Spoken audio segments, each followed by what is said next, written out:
Okay, so let's talk about the exhausting art of performing normal. It's this thing so many of us do, and it can leave you feeling absolutely wiped out.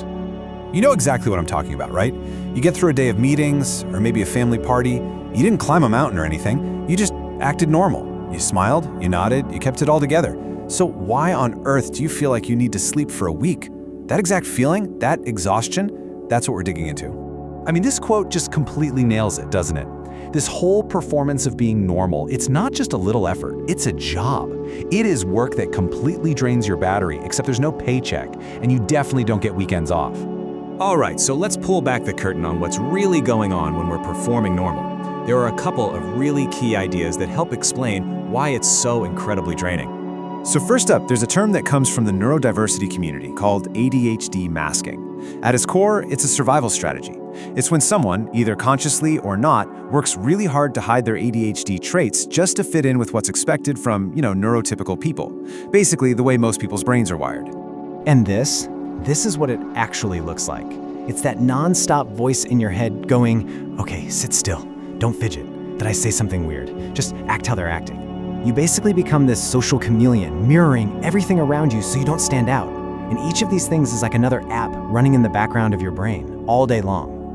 But let's zoom out for a second, because this isn't just about ADHD. In the workplace, there's a broader term for this: emotional labor.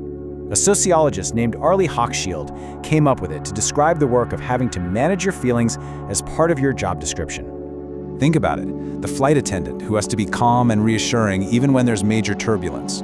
Or the person in customer service who has to keep their cool while someone is yelling at them. It's the performance of feeling, and it's built into so many jobs. So whether you call it masking or emotional labor, this constant performance has a cost. A really steep and often totally invisible cost. Let's get into what that toll actually is. So here's the absolute heart of the issue. Your brain is trying to run two programs at once. The first program is you, your authentic self. But the second program is the carefully edited, socially acceptable version of you that you're presenting to the world. And running that second program, that performance, well, it's expensive. It costs real energy.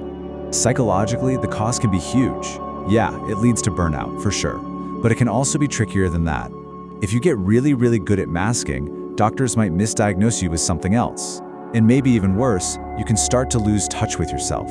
I mean, if you're always playing a part, who's the real you underneath it all? And listen to this, because this is so important. This is not just a metaphor. Your brain literally runs on glucose. So when you're busy managing all those social cues, stopping yourself from doing what comes naturally, and trying to figure out how other people are feeling, you are burning actual fuel.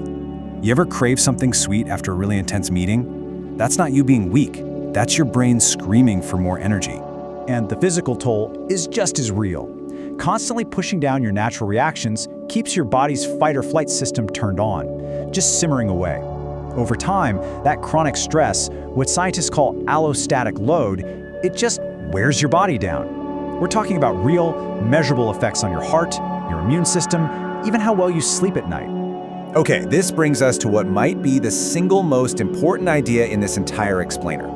There is a huge difference between unhealthy suppression and healthy regulation. They sound similar, but they are not the same thing at all. So let's really break this down. Suppression is like a last-ditch effort. The feeling is already there and you're just using brute force to shove it down, which takes a ton of energy.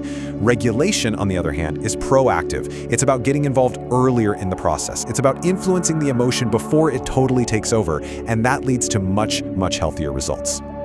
This example with the desk makes the difference so clear. It all comes down to your motivation. Are you doing something because you're afraid of what other people might think of you? That's masking. Or are you doing that exact same thing because it honestly helps you focus and feel better? That's coping.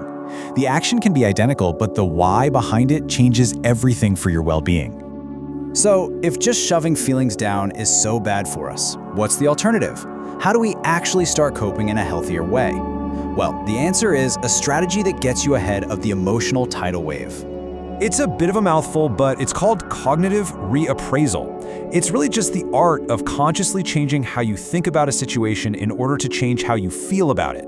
It's not about pretending something bad isn't happening. It's about choosing which part of the story you give your attention to. And here's how you can actually start practicing it. The next time you feel a big negative emotion coming on, just pause and ask yourself these questions. Am I automatically jumping to the worst possible conclusion here? Is there any other way to look at this?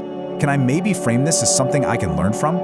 This simple act shifts you from being a passenger in your emotional car to actually grabbing the steering wheel. Now, all this talk of healthier coping is great, but let's be real. The idea of just dropping the mask can be completely terrifying, and that is perfectly okay. The key here isn't some big dramatic reveal. It's all about taking small, deliberate steps and doing it in places where you feel safe. You can just start by noticing. When does that pressure to perform really kick in? Then, maybe find a person or a place where you feel safe enough to experiment a little. Let yourself fidget in a meeting with a friend from work. Admit you don't have the answer to something. Each of these tiny acts of being real builds on itself. And let's be crystal clear on this point. The mask is a survival tool. You didn't develop it for no reason, so taking it off isn't some new rule you have to follow. It's an invitation. It's an option that's there for you, on your own terms, whenever you feel safe and ready to take some of that energy back for yourself. So, I want to leave you with this question. Not about dropping your entire performance, nothing dramatic. Just one small piece. Maybe it's not forcing yourself to smile when you pass someone in the hallway, or not writing sorry in an email when you've done nothing wrong. What's one tiny way you can cut back on that unpaid overtime starting today?